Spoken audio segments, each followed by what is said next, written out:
Hello everyone, welcome to StudyIQ. In this video, I will start the new year with new hopes and very high aspirations. So let's start the video in English. But before I start the video, I want to announce the launch of the RBI Grade B batch. RBI Grade B exam, I have a feeling will be in June or July, not before that. We have launched a live batch. Please note this is a live batch. I will be teaching around 60% of the syllabus in this batch, but my videos will be pre-recorded as I always do because I don't take live classes. But rest of the faculties, they will take live classes. The batch starts on 17th of January. The first class is on 17th of January. The price of the course is 10,000 rupees. But if you purchase it before 5th of January, then you get a discount of 3,000 rupees. And you can avail it for just 6,999. You have to use the code GGCA on checkout. GG Gaurav Garg Current Affairs, that is GGCA in capital, no space in between, and you can avail this discount. Not only that, if you purchase before 5th of Jan 2024 midnight, then you will also get double validity from my side. So instead of 18 months, you will get 36 months or 3 years validity from my side. So video start tomorrow itself. I will start giving you some videos tomorrow itself, but the live classes will start on 17th of January.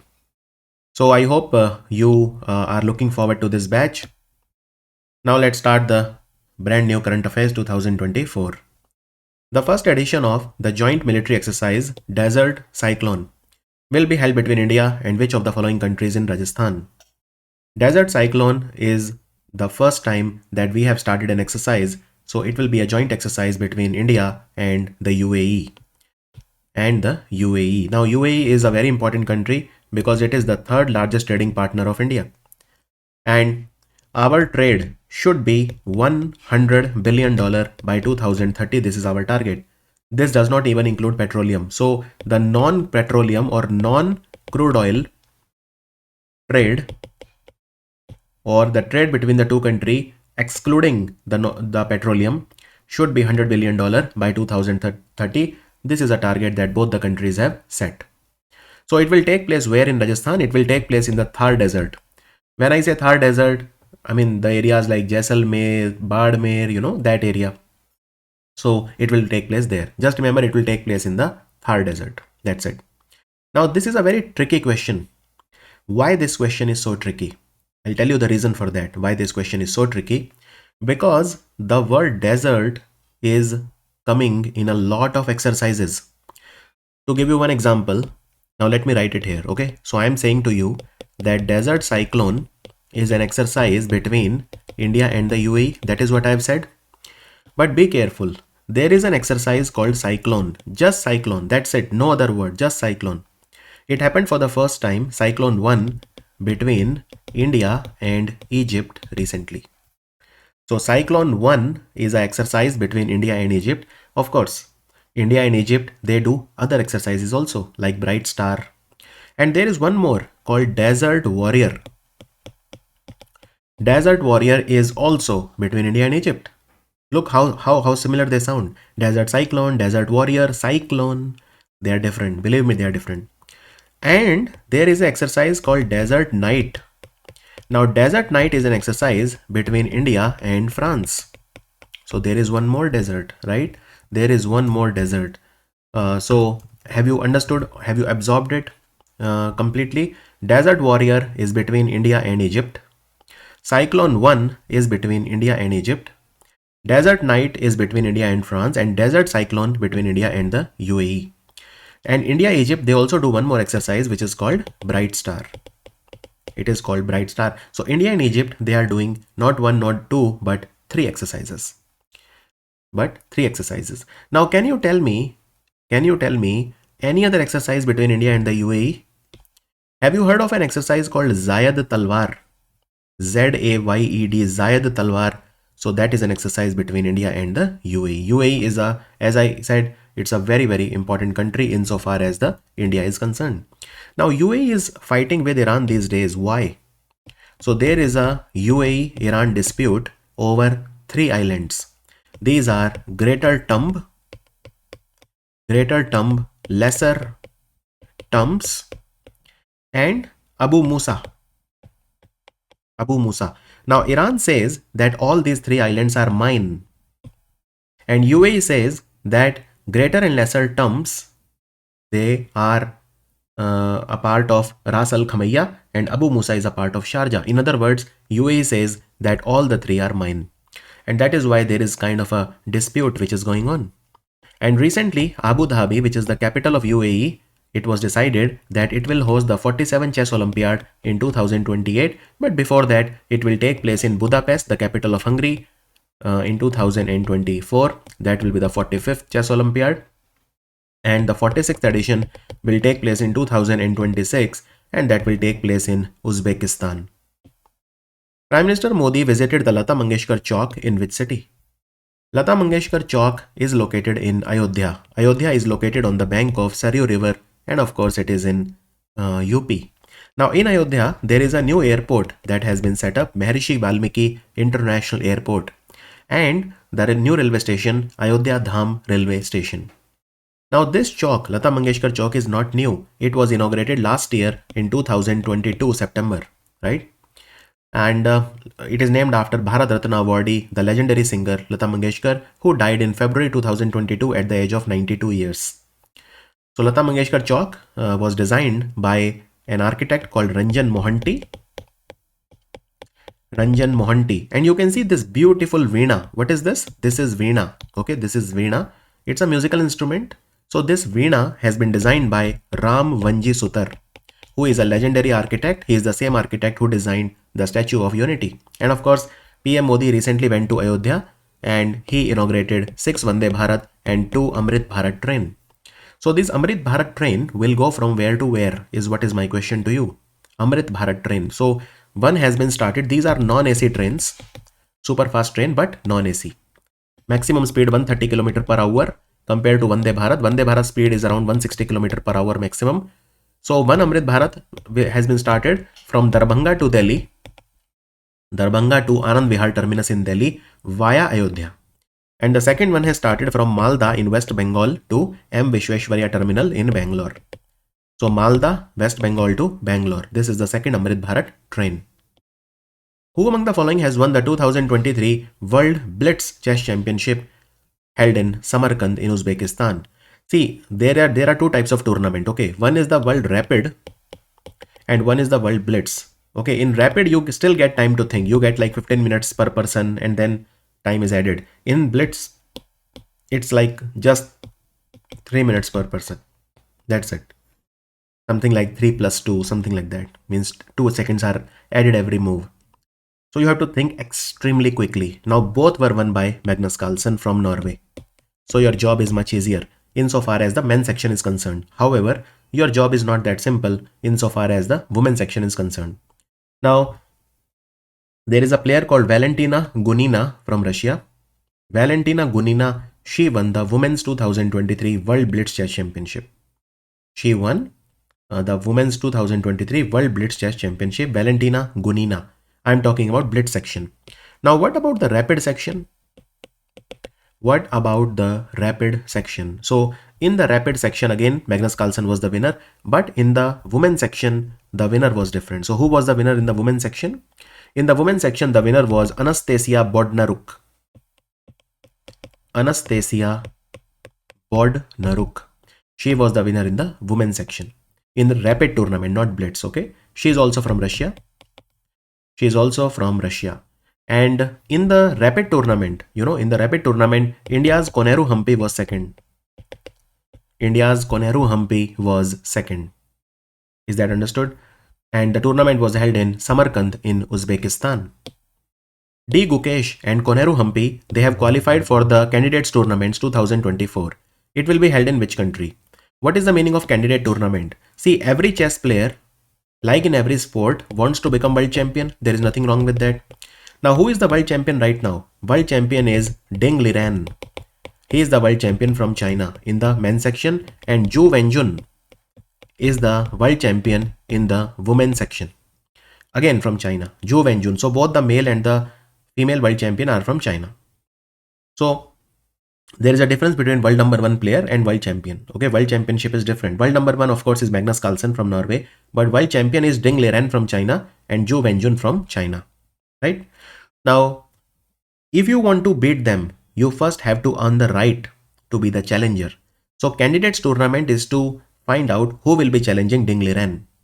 Now, if you talk about the men's section, then so total there are multiple players who will be fighting among themselves.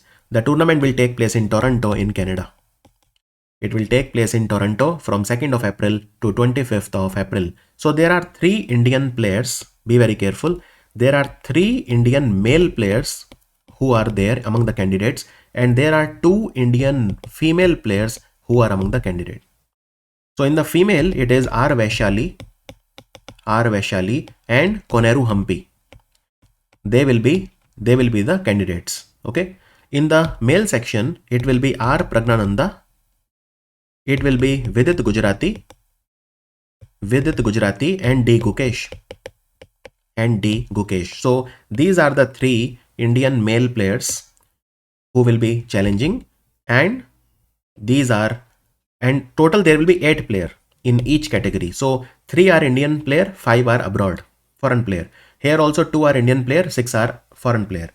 And let's see out of 8 who challenges Ding Liren in the men's section, and out of the women, these 8 players who challenges Zhu Wenjun for becoming the next world champion.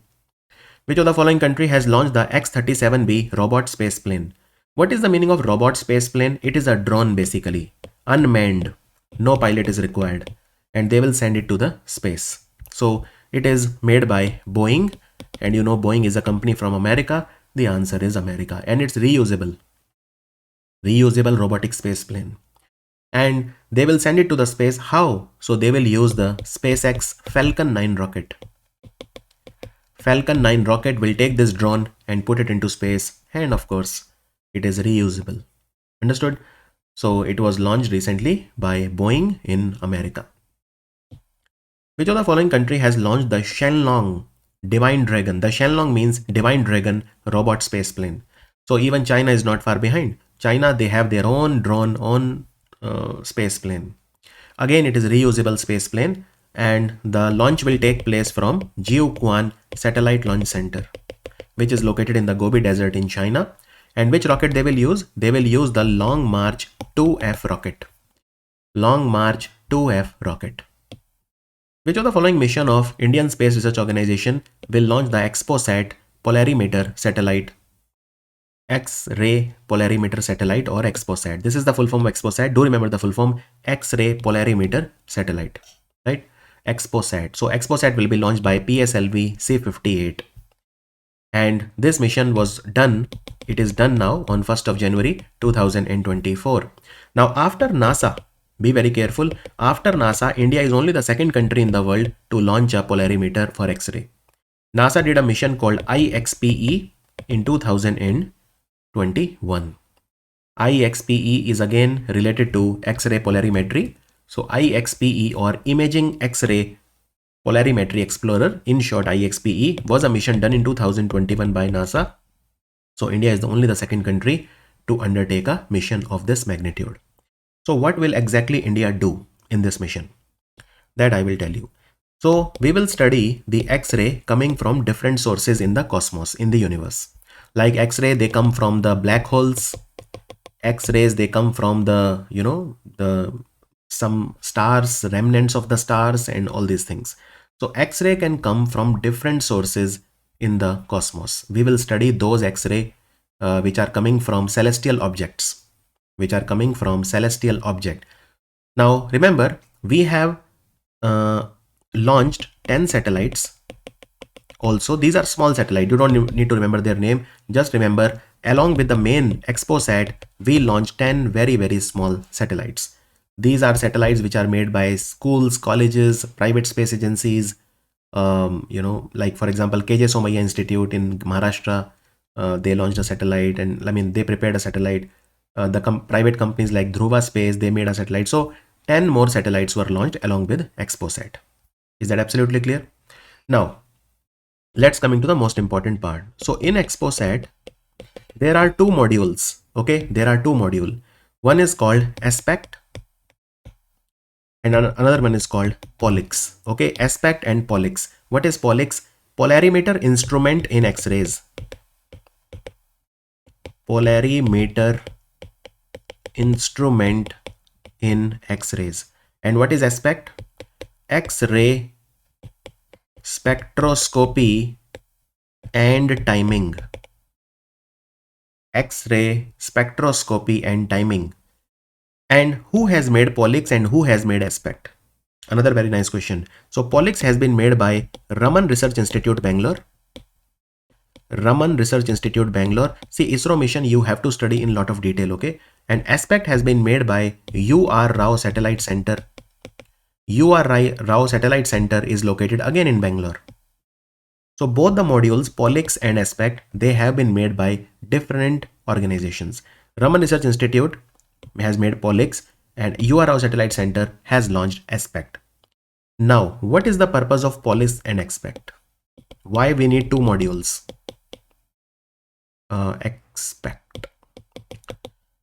So we will study X-ray, but X-ray is also of many types. There is a low intensity X-ray and there is a high intensity X-ray. I repeat, there is a low intensity X-ray and there is a high intensity X-ray.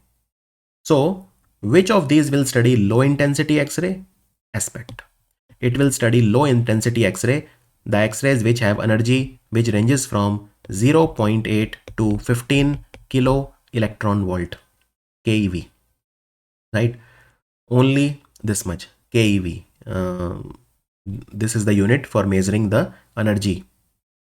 And what about Polix? So Polix will study the medium intensity X-rays. Polix will study the medium intensity X-ray. The range should be 8 to 30 keV.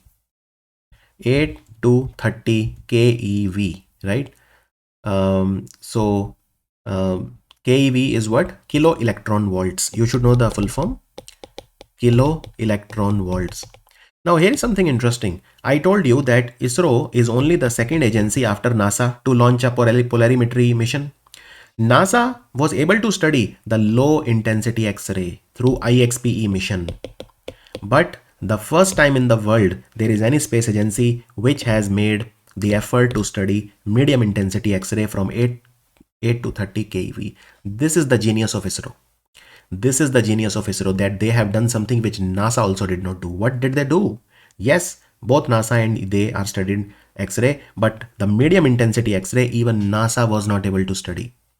And let me also tell you here that PSLV C-58 rocket is the 60th mission of PSLV.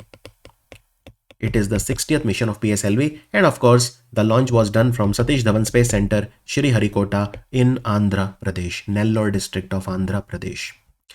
And what is the mission life? 5 years. These payloads will remain in the space for 5 years. This mission is for 5 years. Now this XPOSat will remain in the space and keep giving us information about X-ray. Anything that remains in the space and observes is called an observatory. Now the point is, how many observatories do we have?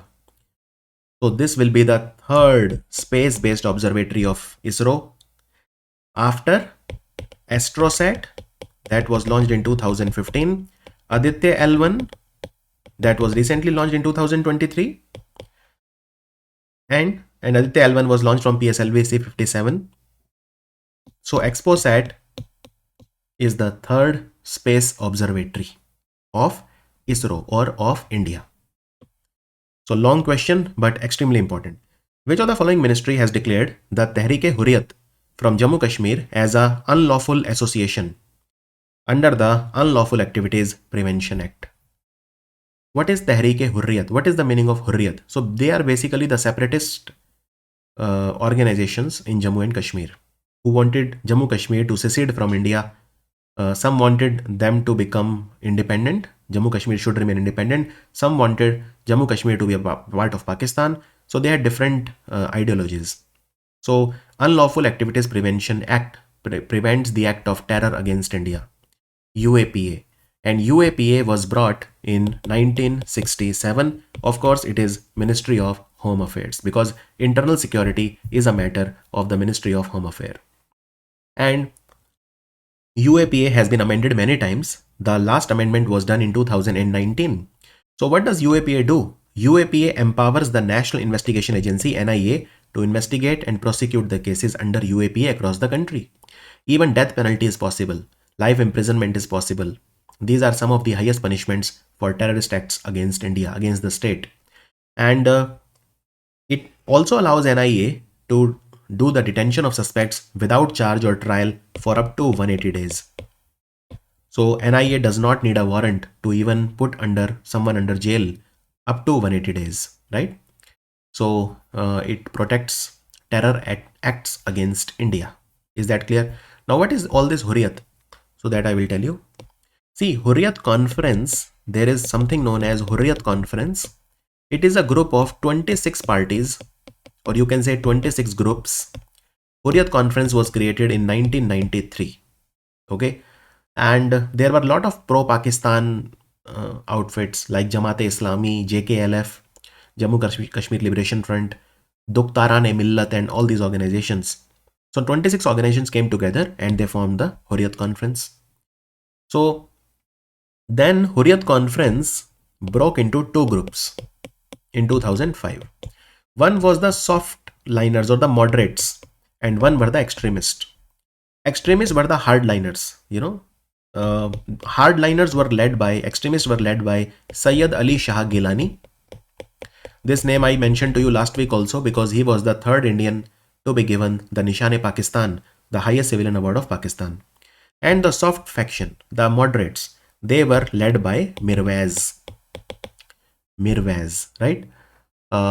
So Hurriyat is also of two types, right? Now the central government banned in 2019, Jamaat-e-Islami was banned and Jammu Kashmir Liberation Front was banned. So now one more has been banned, which is the Tehreek-e-Hurriyat. So Tehreek-e-Hurriyat was one of the 26 parties that that were there when Hurriyat Conference was created. And let me also tell you here that there is a Canada-based gangster called Lakhbir Singh Landa. Lakhbir Singh Landa, he is a Canada-based gangster and he was a part of the Babbar Khalsa terrorist group. He has also been designated as a terrorist under UAPA now. Lakhbir Singh Landa is from Taran Taran district of Punjab. And he is a part of Babbar Khalsa International, which is again a terrorist organization designated by India. He was responsible for attacking a Punjab police station in Mohali in 2022. One more thing I will add here, since I mentioned Tehreek-e-Hurriyat, it was a part of the Hurriyat Conference, right, which was a group of 26 parties. Even Tehreek-e-Hurriyat was founded by Sayyid Ali Shah Gilani in 2004.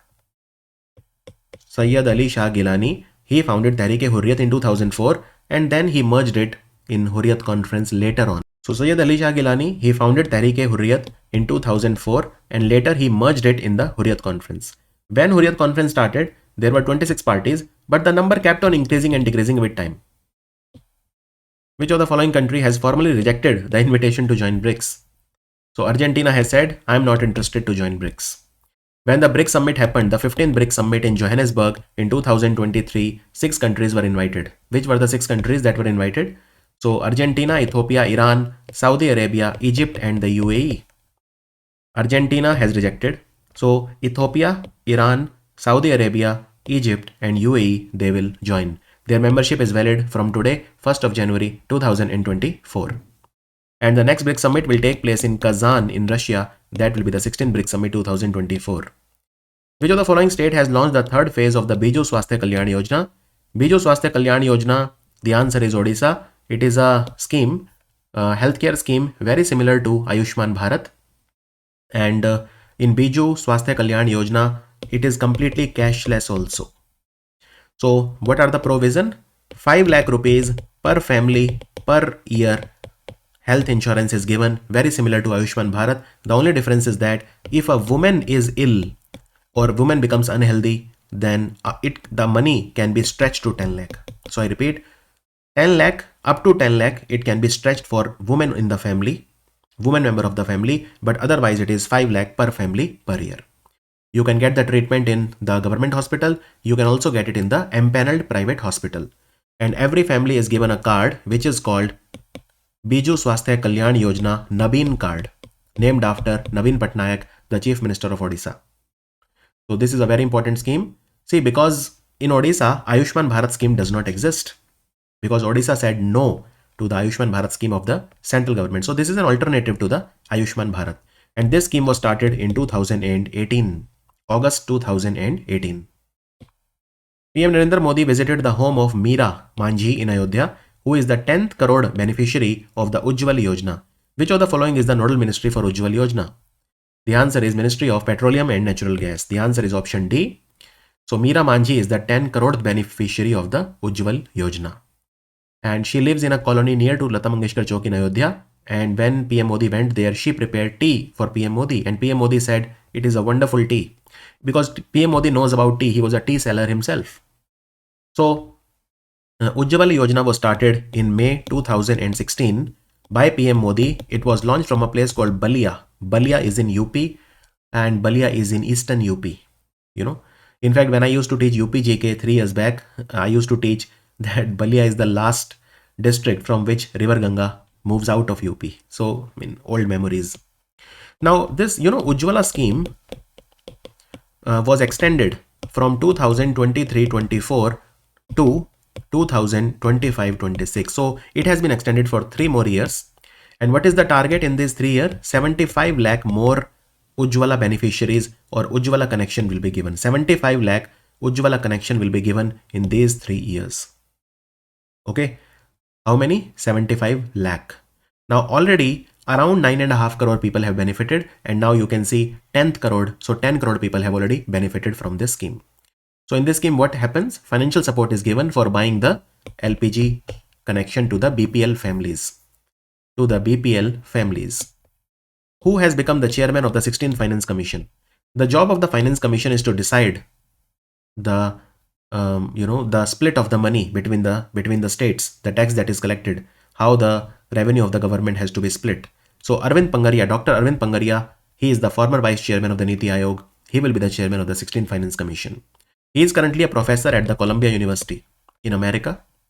And so Arvind Pangaria, Arvind Pangaria, he at one point of time, he was India's G20 Sherpa. So he has held important positions in the past, former vice chairman of the Niti Aayog. Now from which date 16th Finance Commission will start working? It will start working from 1st of April 2026. Because the last date of the 15th Finance Commission will be 31st of March 2026. So it will start working from 1st of April 2026. And let me also tell you, Article 280 of the Constitution calls for constituting a finance commission for 5 years. Every 5 years, a finance commission has to be constituted, right? According to Article 280 of the Constitution of India. Who among the following has been awarded the 2023 Kuvempu Rashtriya Puraskaram? So it was given to a author from West Bengal called Shirshendu Mukhopadhyay. Shirshendu Mukhopadhyay. He is the 11th person to win this award, and he is the first Bengali writer to win this award. He has written more than 90 books. So he will get a cash prize of 5 lakh rupees, a silver medal and a certificate, right? So this award is given by the Rashtrakavi Kuvempu Trust. There is a trust called Rashtrakavi Kuvempu Trust. This award is given by this trust, right? And they have been giving this award every year since 2013. It is given to any writer who writes exceptional books in any of the 22 languages which are in the 8th schedule of the Constitution of India. Now, who was Kuvempu? In fact, I will tell you something. I have been to Kuvempu's house. Yes. When I used to stay in Karnataka from 2006 to 2011, I made a trip to Kuvempu's house, which was around 200 kilometers away from my university. And great house, very well preserved. I will share the photo tomorrow on my Instagram. So do check out my Instagram. Tomorrow I'll share the picture. 15 years back I went in 2009, I think. Yeah, 2009. He is the greatest Kannada poet of the 20th century, and he had a very special relationship with West Bengal. He made Ramakrishna Paramahansa as his guru. He was a poet. He was a playwright. He was a novelist. He was a critic. He was a writer. He is the winner of all the possible awards. He is the winner of Padma Vibhushan, Sahitya Academy Award, Karnataka Ratna, Rashtra Kavi, Gyanpith Award. He has won it all. The first edition of the FIH Hockey 5-a-side World Cup, men and women, will be held in which country? See, in hockey, there are 11 players, in the team. But in hockey 5-a-side, there will be only 5 players per team. That's all. So it's like a fast food kind of a hockey. Very enjoyable, very entertaining, lot of goals. So the first time International Hockey Federation is organizing a World Cup 5-a-side for both men and women. It will take place in Oman's capital Muscat. Oman's capital Muscat. Is that clear? And it will take place every 4 years from now. So who will be the captain of the Indian men's and women team? See, Indian women's team will be led by goalkeeper Rajni Atimarpu. She is the captain of the Indian women's team. And Indian men's team will be led by Simranjeet Singh. Now, International Hockey Federation, they gave Hardik Singh from India as the best hockey player in the world award recently, and Savita Punia was given the best goalkeeper of the world for 3rd year in a row. Who among the following has won the girls under 19 title at the 2023 Scottish Junior Open Squash that was held in Edinburgh, capital of Scotland? The answer is Anahat Singh. Now, Anahat Singh recently became the national champion also in squash. National champion also in squash. She's only 15 years old. She's from Delhi. And who won the men's national champion in squash recently? Velavan Senthil Kumar from Tamil Nadu. Velavan Senthil Kumar from Tamil Nadu is the national squash champion. And Anahat Singh is the national squash women's champion. And now she has won Scottish Junior Open tournament as well. Union Minister Hardeep Singh Puri inaugurated the 13th National Street Food Festival in which city? It was inaugurated in New Delhi, and it was organized by National Association of Street Vendors of India, NASVI, at the Jawaharlal Nehru Stadium in New Delhi. So NASVI was the organizer. What is NASVI? National Association of Street Vendors of India. It's a 3-day food festival. It will provide recognition to the street foods and street vendor. More than 80 stalls will be here. And NASVI said that it is the first zero waste food festival in India. I mean, that's what they are claiming. And this is the 13th time that they are organizing National Street Food Festival. So a lot of countries are participating. Countries like Turkey, Afghanistan, Nepal. And what is NASVI doing? So NASVI, National Association of Street Vendors in India, it is training 150,000 street vendors in India in food safety and hygiene. Because one complaint that is often received against street food is that it is not hygienic. So 150,000 street vendors will be trained, and there will be Street Food Vendors Training Institute, or SVTI. Street Food Vendors Training Institute that will be set up in India. So they will be set up in Delhi and Patna. Street Food Vendors Training Institute, or SVTI, will be set up in Delhi and Patna. And of course, we have a scheme also called PM Swanidhi scheme that provides loan to the street vendor at just 7% interest. First loan they can take is 10,000. If they pay this on time, they can take 20,000. Third time they can take 50,000. So the maximum loan that they can take is 50,000. This is a scheme run by the Ministry of Housing Urban Affairs, PM Swanidhi scheme. And this loan is completely collateral free. Which of the following state has announced to celebrate 15 January as the State Sport Day to celebrate the birth anniversary of wrestler KD Jadhav? KD Jadhav was from Satara. He was a Maharashtrian, and he is the first ever person from India to win an individual medal in the Olympic. In the 1952 Helsinki Olympic that happened in the Finland's capital Helsinki, he won the bronze medal in wrestling. So the answer is Maharashtra. Maharashtra government will celebrate his birthday, KD Jadhav's birthday, as State Sports Day. State Sports Day, 15th of January. Is that clear? So he won the bronze medal in the 1952 Summer Olympics in Helsinki. Recently, the Andhra Pradesh government has increased the upper limit of the financial assistance under YSR Arogya Shri scheme from 5 lakh to how much? So Andhra Pradesh also does not have Ayushman Bharat scheme. Rather, it has something called YSR Arogya Shri scheme, very similar, 5 lakh rupees per family per year, but now they have increased this amount by 5 times. So now it will be 25 lakh. Now it will be 25 lakh, which is very similar to Rajasthan. See, even in Rajasthan, the health insurance is worth 25 lakh rupees, so even in Rajasthan, it is 25 lakh. And now Andhra has increased the amount to 25 lakh rupees per family per year. The Rajasthan scheme is called Chiranjeevi scheme, and Andhra scheme is called YSR Arogya Shri. Now, one more thing I will add here, since I'm talking of Andhra and it is important. There is another scheme in Andhra called YSR Asra. In YSR Asra, government gives the financial assistance to the senior citizen. So earlier it was 2750 per month. This is like a old age people social security pension. Now it has been increased to 3000 rupees per month. So all the senior citizen in Andhra, they will get a social security pension of 3000 per month from the Andhra government. That was the video, first video of the of the year. Very happy.